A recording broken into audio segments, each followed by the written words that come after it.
सबको प्रभु यीशु मसीह में जय मसीह की। आज ये खुदा का दिया हुआ समय है कि जब हम सब मिलकर उसके कदमों में आकर उसकी आराधना स्तुति कर सकें।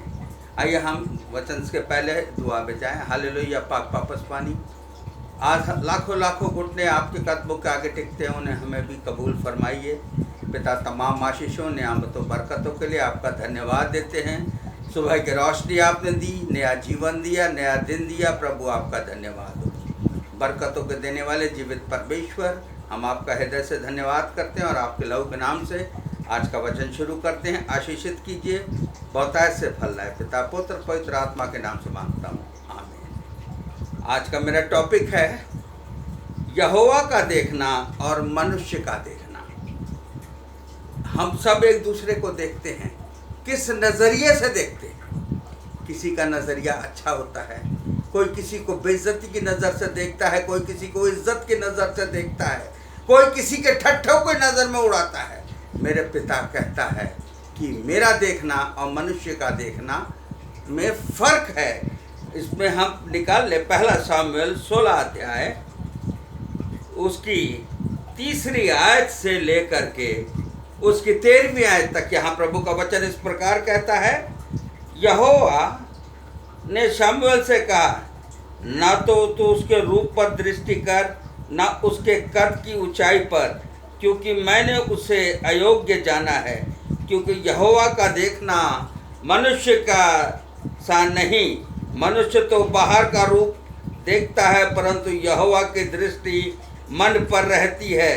तब यिशै ने अम्मीनादाब को बुलाकर शामुएल के सामने भेजा और उनसे कहा, यहोवा ने इसको भी नहीं चुना। फिर यिशै ने शम्मा को सामने भेजा और उसने कहा, यहोवा ने इसको भी नहीं चुना।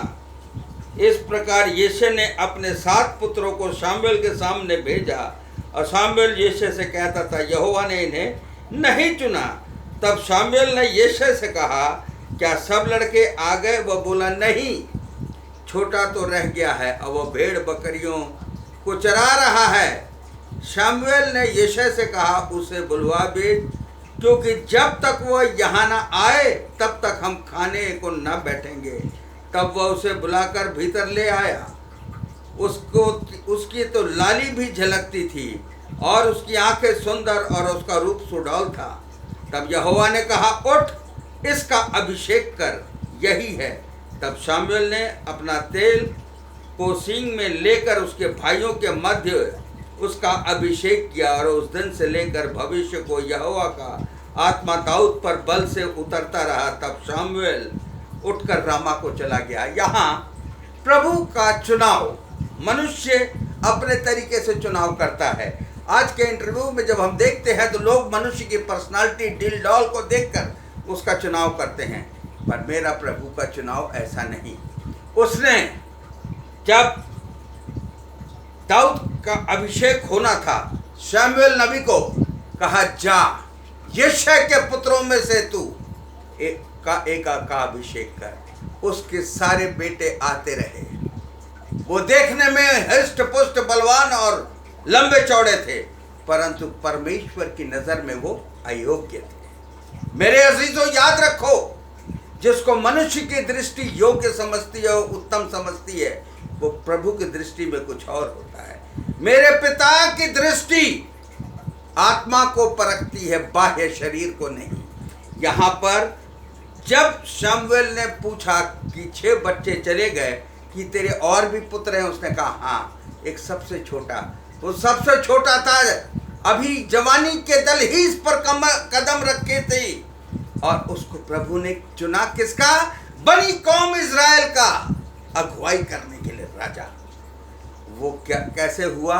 जब वो आया तो उसके चेहरे पर मासूमियत थी, लाली टपक रही थी, बचपना अभी पूर्ण रूप से गया नहीं था, पर प्रभु को वही भाया और उसने कहा, हे शाऊल, हे सामुएल, तू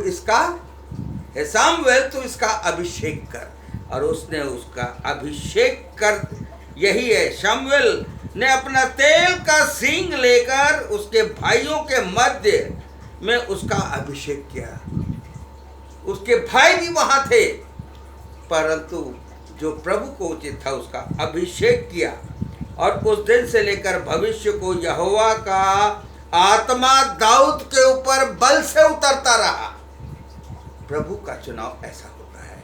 यहाँ पर आप मनुष्य का देखने का उदाहरण भी देख सकते हैं। पहला शमूएल उसके 17वीं अध्याय उसका 41वें आयत से शुरू होता है, जहां गोलियत देखने में लंबा चौड़ा 6 हाथ और 1 बित्ता उसकी हाइट थी, पूरा वजनी कवच पहने हुए था और वो शाऊल की फौज को ललकारता था और प्रभु के चुने हुओं को ललकारता था। तो उसका मुकाबला करने के लिए प्रभु ने किसको चुना था? उस मासूम जवान होते हुए बालक दाऊद को। क्यों? परमेश्वर का आत्मा उस पर शिरकत करता था, वो उसके हृदय को जानता था, ये निष्कलंक है, और उसका चुनाव किया। और उस भरी फौज में जहां इतने ट्रेंड सैनिक थे, उनमें से कोई भी गोलियत का मुकाबला करने के लिए नहीं गया। पर जिसकी अगुवाई प्रभु करता है, जिसको प्रभु चुनता है, वो आगे जाता है। उसने आगे बढ़कर गोलियत को ललकारा।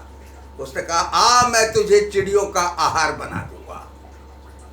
परंतु उसने कहा, तू ललकारता है प्रभु के लोगों को, प्रभु की ताकत को, और मैं तेरे सामने अपने परमेश्वर की सामर्थ्य से आता हूं। और उसने तुरंत दौड़कर एक चिकनी पत्थर से गोफन से उसको लीला समाप्त कर दी।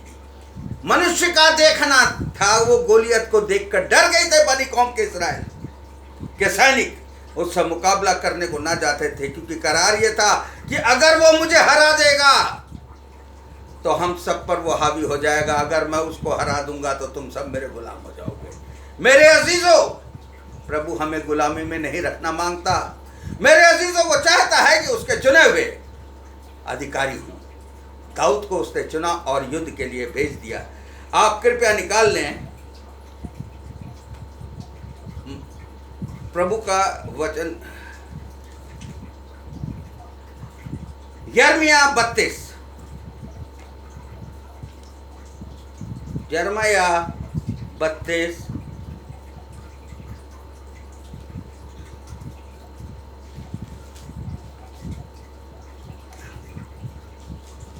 यिर्मयाह 32 उसके 16वीं आयत से लेकर 19वीं आयत तक।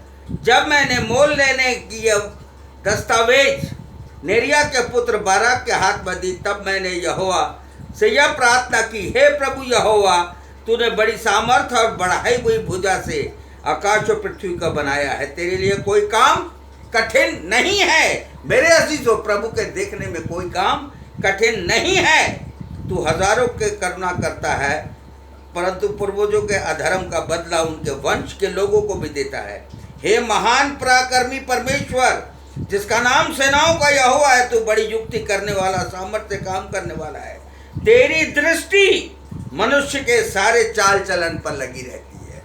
मेरा आप ये ना सोचें कि हम अगर गुनाह कर रहे हैं तो प्रभु नहीं देख रहा छिप कर। उसकी दृष्टि हर एक के, वचन कहता है, हर एक के चाल चलन पर लगी रहती है, और तू हर एक को उसके चाल चलन और कर्म का फल भुगताता है। कोई गलतफहमी में ना रहे कि प्रभु ने मुझे नहीं देखा, ये तो मेरा हक था। ऐसा कोई हक नहीं, क्योंकि प्रभु का देखना मनुष्य के देखने से अलग है। प्रभु का सोचना मनुष्य के सोचने से और अलग है, और प्रभु का देखना और सोचना अलग है। यहाँ कहता है यिर्मयाह 29 उसकी 10वीं आयत में, यहोवा यूं कहता है, बेबीलोन के 70 वर्ष पूरे होने पर मैं तुम्हारी सुधि लूंगा। अपना यह मन भावना वचन मैं तुम्हें इस स्थान पर लौटा ले आऊंगा, पूरा करूंगा। क्योंकि यहोवा की यह वाणी है, जो कल्पनाएं, यहोवा यह वाणी है कि जो कल्पनाएं तुम्हारे विषय करता हूं, उन्हें मैं जानता हूं। प्रभु ने दाऊद के लिए कल्पना की थी कि इसे राजा बनाएगा बनी इज़राइल का, तो उसको सिर्फ प्रभु जानते थे, इवन शमूएल तक नहीं जानता था। मेरे अजीजों, यहाँ प्रभु कहता है, जो कल्पनाएं मैं तुम्हारे विषय करता हूँ, उन्हें मैं जानता हूँ। वे हानि की नहीं पर कुशल की हैं। अंत में तुम्हारी आशा पूरी करूँगा। उस समय तुम मुझको पुकारोगे और आकर मुझसे प्रार्थना करोगे, और मैं तुम्हारी सुनूंगा। ये मेरे परमेश्वर का वादा है मेरे अजीजों, क्योंकि वो हमारे चाल चलन को देखता है, परखता है और उसके अनुसार हमारे साथ व्यवहार करता है। मेरे अजीजों, हम निकाल लें दूसरा इतिहास 16 अध्याय उसकी 9 से 10 आए। दूसरा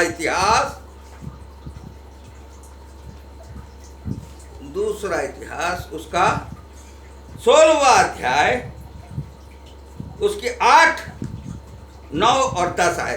क्या कहता है? जब भविष्यद्वक्ता हनानी, उस समय हनानी दर्शी यहूदा के राजा आसा के पास जाकर कहने लगा। क्या कहने लगा? 8वीं आयत में कहता है, क्या कूशियों और लूबियों की सेना बड़ी न थी?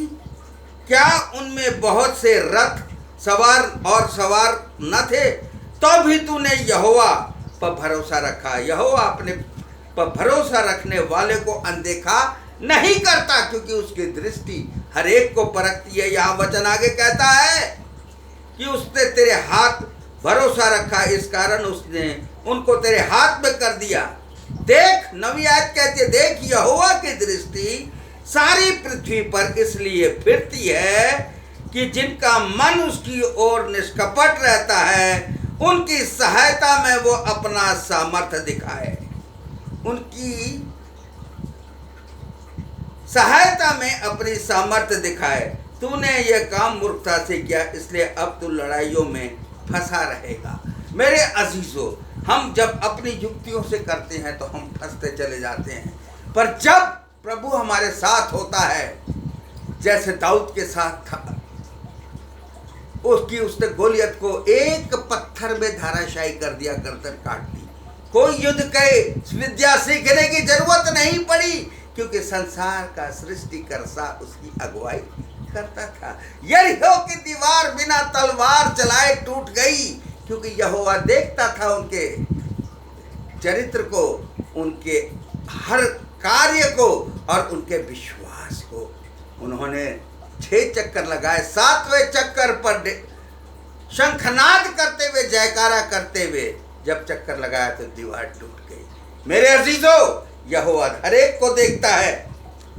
आप पढ़ लीजिएगा भजन संहिता 139 कि हम उसकी आंखों कभी बच नहीं सकते।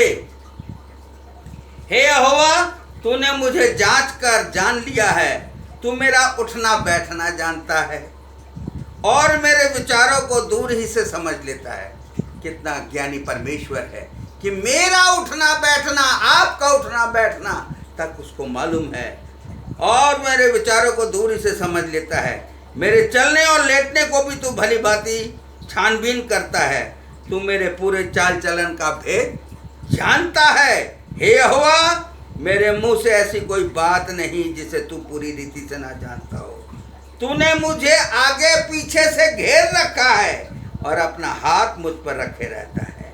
मेरे पिता, जब तूने चारों ओर से मुझे घेर रखा है और अपना हाथ मुझ पर रखा है, तो निश्चय मैं तेरे साए में, तेरे बाड़े में सुरक्षित हूँ। जैसे दाऊद उस महाबली गोलियत से युद्ध करने गया, पर तेरा बाड़ा उसके आगे आगे था, इसलिए कुछ न कर सका। बनी इज़राइल गुलामी से निकली, मिस्र की भारी सेना डूब गई लाल समुद्र में। मेरे अजीजों, ये विश्वास का फल था। कुड़कुड़ाओ मत और परमेश्वर का सदा धन्यवाद करो और उसकी समीपता में बने रहो, क्योंकि वो हर एक मनुष्य के चाल चलन के उठने बैठने को सबको देखता है।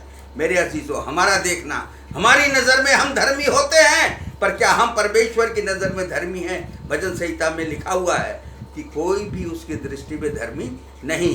ये प्रभु का देखना है। प्रभु चाहता है कि कोई भी नाश ना हो।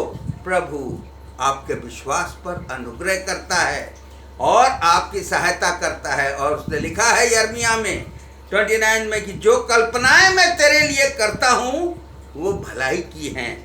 और इसमें क्लियर लिखा हुआ है,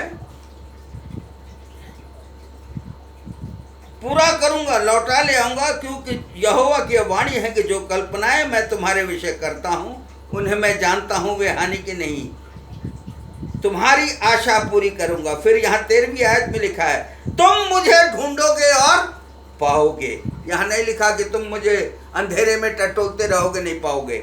यहाँ कहता है तुम मुझे ढूंढोगे, मुझे पास आओगे और मुझे पाओगे, क्योंकि तुम अपने संपूर्ण मन से मेरे पास आओगे और मैं तुम्हें मिलूंगा।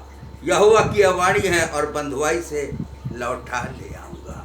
संसार की शैतानी बंधुआई से तुम्हें बाहर लौटा ले आऊंगा। तुमको उन सब जातियों के स्थान में से जिनमें मैंने तुमको जबरन निकाल दिया था, तुम्हें इकट्ठा करके इस स्थान में लौटा ले आऊंगा जहां से मैंने तुम्हें बंदी करके निकाल दिया। यहोवा की वाणी है। मेरा पिता कहता है कि जब तुम मुझे ढूंढोगे और पाओगे, जो तुम मांगोगे वो तुम्हें मिल जाएगा। न्यू टेस्टमेंट में लिखा है मत्ती में, मांगो तो पाओगे, खटखटाओ तो तुम्हारे लिए खोला जाएगा और ढूंढो तो पाओगे।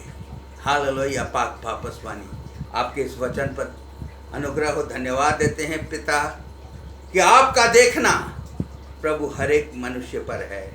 हम आपके देखने के अनुसार अपने चाल चलन को आपके बताए हुए रास्ते के अनुसार आपके राह पर चलें, क्योंकि आप सब कुछ देखते हैं, अच्छाई को भी बुराई को भी।